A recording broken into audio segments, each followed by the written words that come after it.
Greetings, everyone, from the White Mountains of Arizona. We've been getting a mixture of snow, rain, and sun, so we've got a muddy mess around here, but that's all right. We're coming to you with another channeling, and man, the last few channelings have been doozies. They've been really eye-opening, and this next one is going to fall in line with the recent channelings of Flat Earth and the Black Cube. So if you haven't seen those, you might have to check those out just to understand what we're talking about. But to sum it up, we're getting the impression that 3D Earth reality is occurring inside a black cube. It's all a type of holographic simulation. And one of our messages that we got was that space is included in all of this. So today, I want to ask some questions about space. What is it? Where is it? Who is it? I don't know. All I know for sure is that what we're told is not true. NASA's all lies, and they're trying to control our perceptions of what space is for a very specific reason. Maybe we'll figure out why today. As always, not always actually, I don't know who Tara's going to connect to. This one's going to be a surprise for me. We're going to try to get someone who can answer our questions about space. And okay, everything that entails. All right, who are you connected to? Gaia. Gaia herself. Yeah, she's just shown an aspect of herself so that I could talk to her. Okay, which aspect or which dimension is this aspect in? She says she's originally from the 5th dimension. But she's trapped in this 3D Earth cube along with us. She says trapped, but at the same time it was her choice. Right. We put ourselves here so that we could learn about our free will violation. Yes. Until we do, we're stuck here. Okay, today we want to focus on space. It's my understanding from previous channelings that space exists within the 3D cube matrix. Is that correct? Yes. From our understanding in 3D, space is infinite. Is space infinite within the cube? It depends on how you wish to witness it. If everything is energy, then energy is infinite. And you ask if space is infinite, the answer would be yes. But you might be challenged in trying to understand the infinite in something that is finite, such as the cube. So to put it in terms that you might understand, we might say that space is finite because it is within this cube. But energy is infinite, so therefore the cube is infinite within infinite realm. It depends on your level of understanding. Okay, we want to hit all the levels of understanding, at least in 3D, 4D, maybe even 5D. So in 3D, can we visit the infinite vastness of space? Physical or astral? Let's start with physical. Of course you can. So if we built a rocket ship and it could traverse space, we could visit the far reaches of it.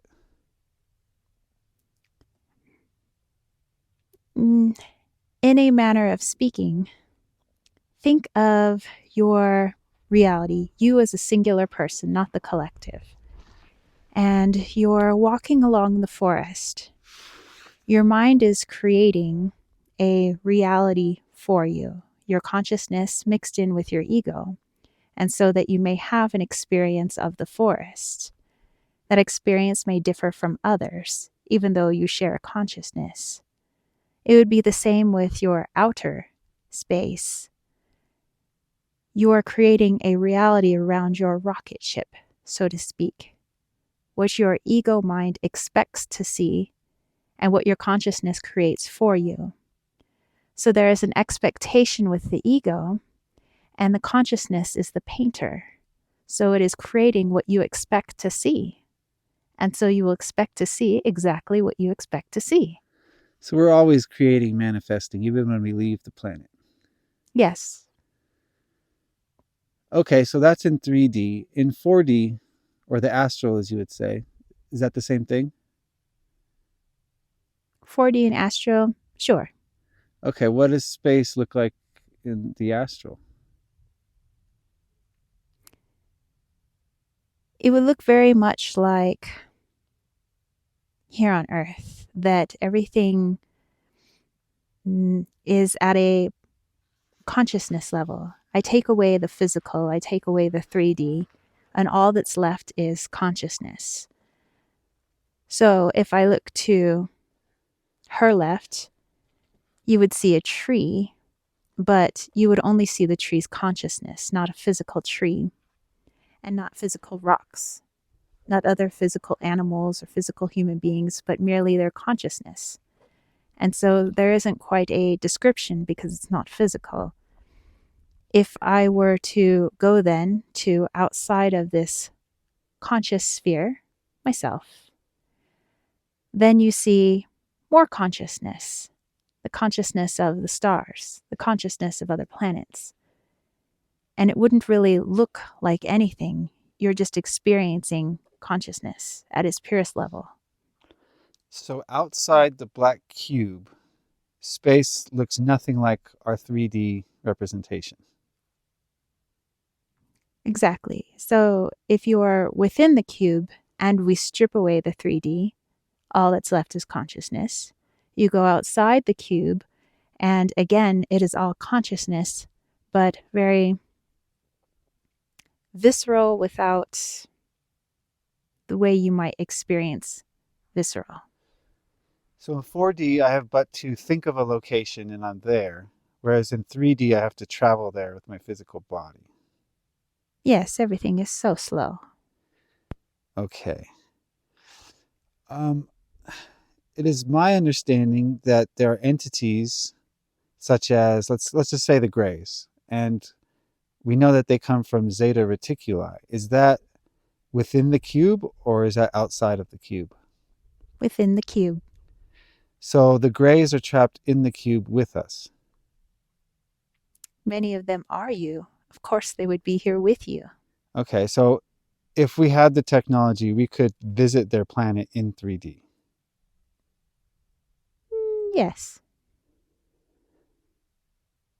But are they not in the fourth dimension? they are. You'd still be able to visit their planet, but perhaps if you were just to look with your five senses, you might have a hard time experiencing them. You would then have to look with your five senses plus consciousness. Then you may experience them. Okay, but if they're 4D, how can they be trapped in the 3D cube?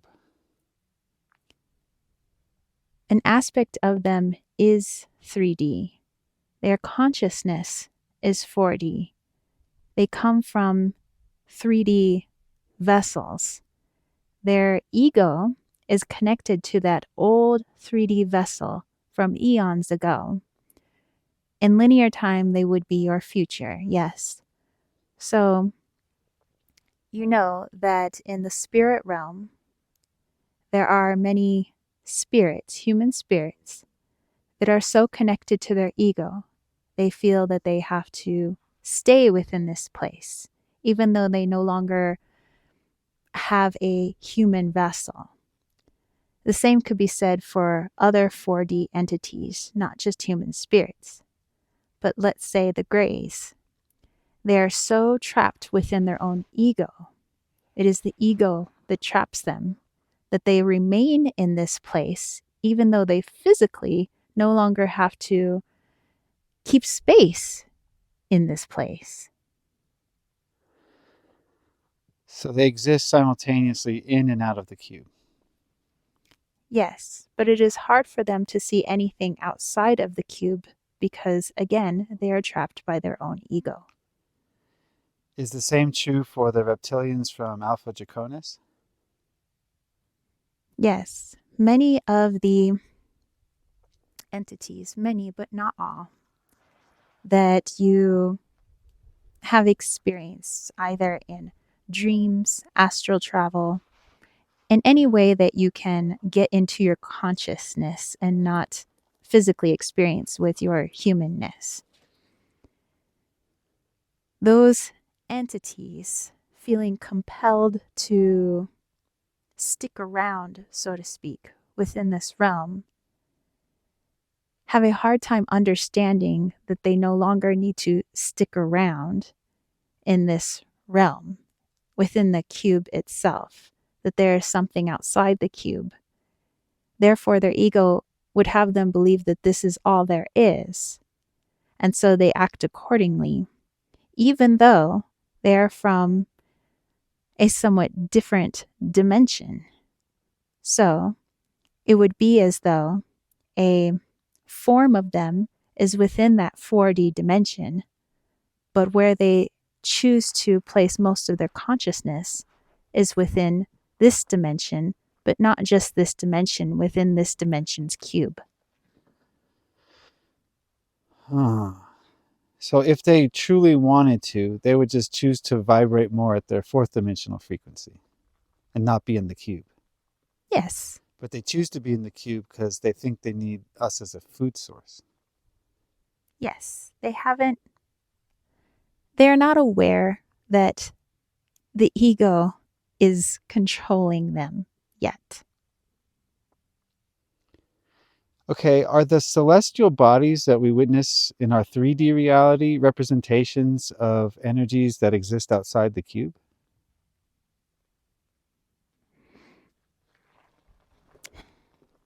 I would have to say yes and no. For there are representations of all of you, not just celestial bodies, that are present outside the cube. You see, when energies vibrate at or wish to come to this third dimension, they also make a choice in where within the third dimension they wish to reside. So, let's say Neptune. You know of Neptune. Neptune, a celestial body, coming into the third realm, has a choice. Go into the cube for your leveling up and working with community, or work solo outside of the cube. It obviously has chosen to work within the cube. But you might see it as it astral traveling, not only from the place that it originated, but astral traveling from outside the cube itself. So, although yes, you are in all places at once, if we want to simplify it, you would say that Neptune is in dimension 6, Neptune is outside the cube dimension 3, also within the cube dimension 3. Okay. Why was space created for this simulation? What purpose does it serve? So that you would not feel trapped. It gives us something to do, something to explore. It gives you wonder, yes, places to explore, ponder, things to look to outside of yourself, always looking outside of yourself. So it could be seen as both positive and negative. In the positive aspect, you might look outside to understand that there's more than what you've been told, that there's so much more that you have yet to learn or understand. This keeps you open, but at the same time, the negative, it's keeping you closed, that everything outside of yourself is so much more grand, and that if you could understand the outside, then you might understand the inside, when obviously you know it's vice versa. So the negative is that we search outside of ourselves instead of going inward. Exactly. Is the sun like a representation of source, or what is the sun exactly? I would say it serves multiple purposes. It would be, yes, again, there's light and dark.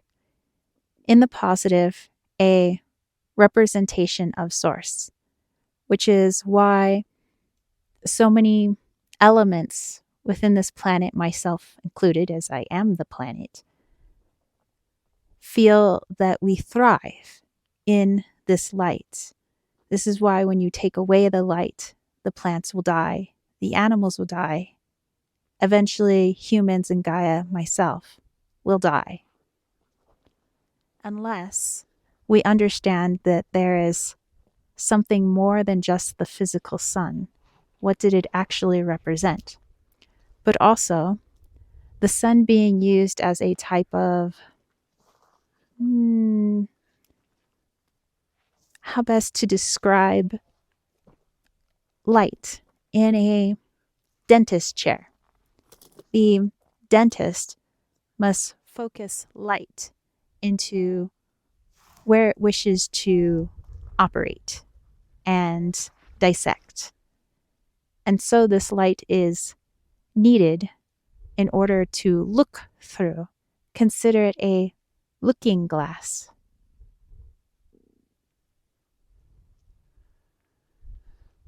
Okay, so you are attempting to leave the cube, correct? In the process of doing so? Yes, Where are you in that process and how can we help? I'm where you are. You help me by helping yourself. Where are we? I would say that we, as a collective, are on the precipice of a change, a molting. And many might witness this change as an end of days, but it's really the end of an experiment or era. Many have spoken about there being previous experiments with myself. Experiment number 4, 3, 2, 1, infinitely into the negatives and infinitely into the positives, as all energy is infinite. And it's really just a changeover. I would say that we are very close, but my idea of time and closeness might be different from your idea, as I think in planetary terms. So,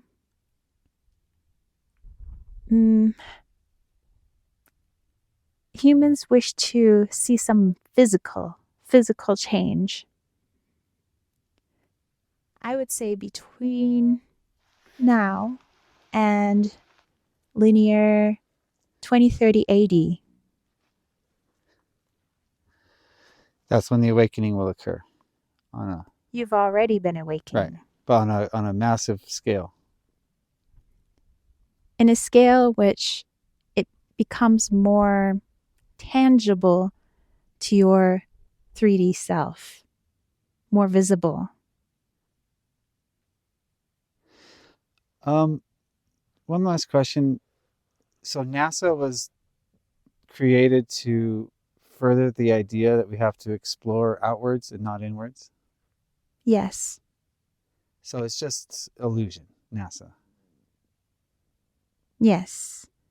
Has this not occurred in many other large corporations on your planet in the past, present, and will happen again in the future, where the media, your press, your talkers will show what great strides we've made over here, over here. Do not look at what is over here. Do not look below the surface. We'll show you many sparkly things like diamonds, and you will be so blinded you will not look at the ulterior motive. And of course, there's light and dark in everything. So you must see what is the light and the dark in this corporation of space exploration. Another quick question. Did we actually go to the moon? No. That was illusion as well in a studio. You cannot touch the moon. Aha. that may be a topic for another channeling. We are out of time. I really appreciate you. I love you so much. Do you have any last message for the people before we go? When you think upon me, please do not look at me as if I am helpless, as if I am a child. I am more than capable of growing and taking care of myself. It is you who must worry about you and your leveling up and your consciousness. If you truly wanted to help the planet, myself, all of those within your cube, you would work on yourself.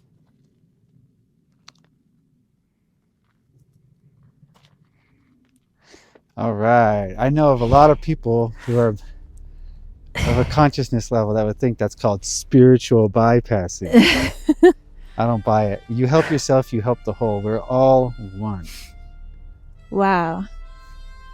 I like Gaia's energy. Well, yeah. She's, well, I mean, yeah, I like Gaia's energy, but She's our mother and she's us. yeah. But yeah, she's no nonsense while being very heart-based at the same time. So I like it. Yeah, I mean, we were rewatching our Elon Musk video the other day, and that was the opposite, wasn't it? Yeah. Just all ego.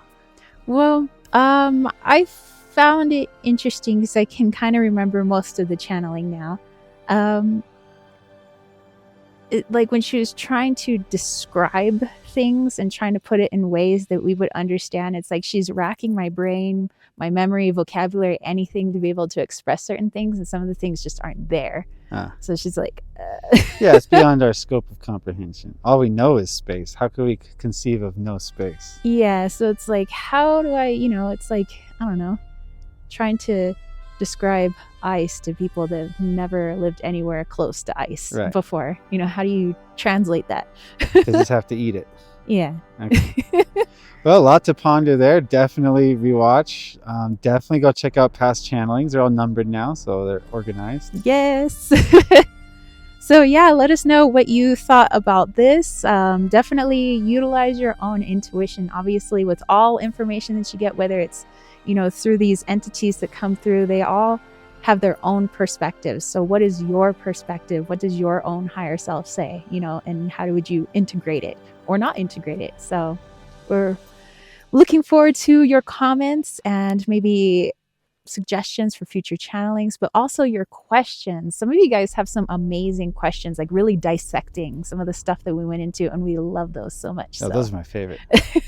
More of those, please. All right, let them get on with their lives. All right, we'll catch you guys next Monday. Ciao. Bye.